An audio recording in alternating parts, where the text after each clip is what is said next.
Kasus TPPO NTT bukanlah kasus yang baru terjadi kali ini.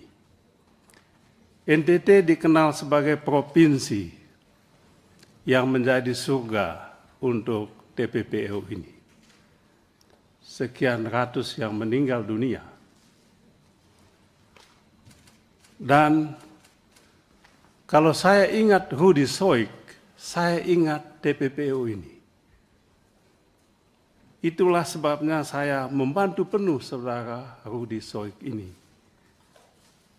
untuk menyampaikan apa yang menjadi permasalahan utama di daerah NTT ini. Jadi Rudy Soik adalah simbol bagi masyarakat NTT, sebuah provinsi yang dikenal paling miskin, terkebelakang, bahkan pernah dituding sebagai provinsi yang paling miskin.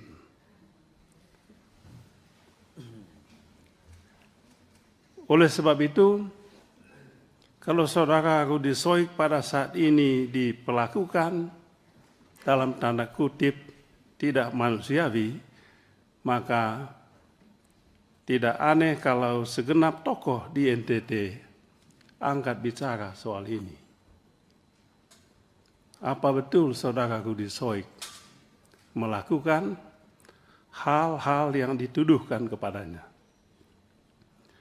Saya ingat 15 tahun silam, saudara Rudy Soik juga dijebloskan ke Bui hanya untuk membela kasus TPPO ini. Dan saat itu saya juga menjadi anggota Dewan di Komisi 3. Dengan penuh keberanian saya mengunjungi saudara Rudy Soik di Rutan Kupang kala itu. Ketika tidak ada yang berani mengunjungi Rudy Soik, saya datang ketemu beliau di Rutan. Saya masih ingat Rudy Soik mencium tangan saya, Pak Ketua. Saya bilang, mengapa kau cium tangan saya? Kaulah Tuhan bagi saya, kata dia. Karena pada saat ini, dikala saya susah, Bapak datang ketemu saya. Itulah awal saya kenal Rudy Soik ini. Dan saya sampaikan, lanjutkanlah perjuanganmu. Bongkar ini pelaku-pelaku TPPO di NTT. Dan menurut Rudy Soik pada saat itu, TPPO di NTT ini tidak mungkin tumbuh kalau tidak ada backing-backingnya. Dan backingnya itu ada di mana? Backingnya ada di aparat penegak hukum.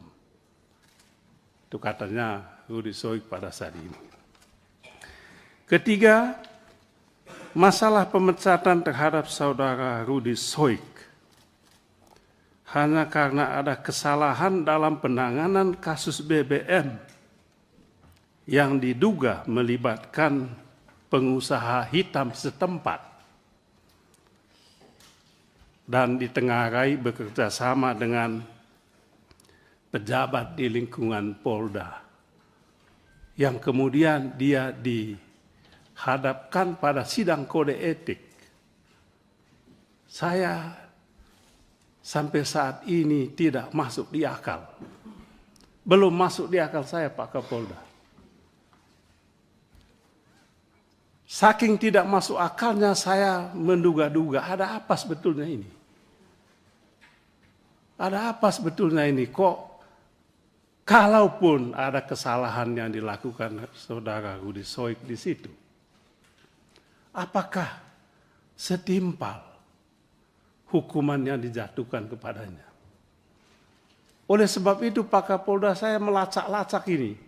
Ini kayaknya ada sesuatu di balik ini. Ada masalah di balik ini. Masalah itu saya temukan. Apa yang saya temukan? Yang saya temukan adalah orang yang dulu memasukkan Rudy Soik ke Bui, kasus TPPO ini ada di Polda NTT ini, saya duga ini adalah balas dendam. Sayang, Pak Kapolda, saya kenal Pak Kapolda ini, orang yang sangat bijak. Baru datang ke NTT juga. Mungkin tidak kenal situasi di NTT ini. Saya duga Pak Kapolda ini dikerjain oleh anak buahnya. Hanya untuk menghukum saudara Rudy Soik.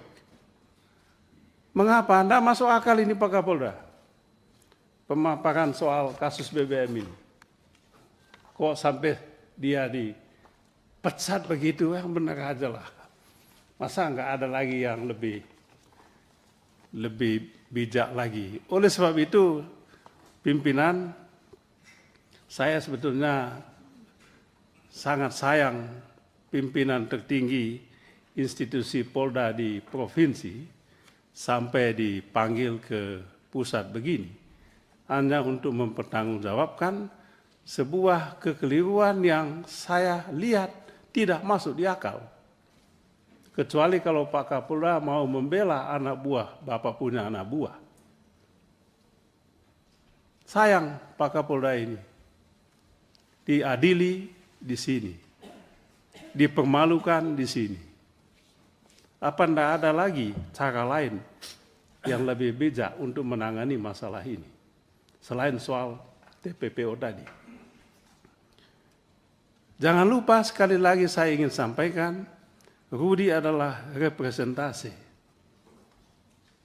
simbol untuk masyarakat NTT. Oleh sebab itu, kehati-hatian dalam penanganan kasus Rudy Soik ini penting kita lakukan.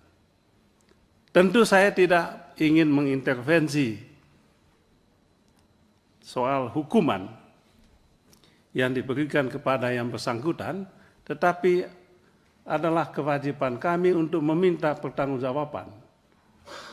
Belum cukup masuk di akal sehat publik, saudara Rudy Soik diberhentikan dengan tidak hormat hanya karena mengungkapkan pelaku pengusaha hitam yang menjual beli BBM subsidi. Ini pengkhianatan terhadap rakyat sebetulnya. Oleh sebab itu mestinya harapan kami Pak Kapolda berada di posisi Rudy Soik untuk membuka dan menyelesaikan kasus BBM ilegal ini sesuai dengan aturan hukum yang berlaku. Terakhir, Pak Ketua dan pimpinan Bapak Ibu Saudara-saudara sekalian, kami mengusulkan supaya kasus NTT ini, khusus pemecatan terhadap saudara Rudy Soik, dibawa dalam pertemuan khusus dengan Bapak Kapolri dalam waktu yang tidak begitu lama. Demi keadilan, demi tegaknya hukum, dan demi masyarakat NTT yang sama-sama kita cintai. Download Tribun X sekarang, menghadirkan lokal menjadi Indonesia.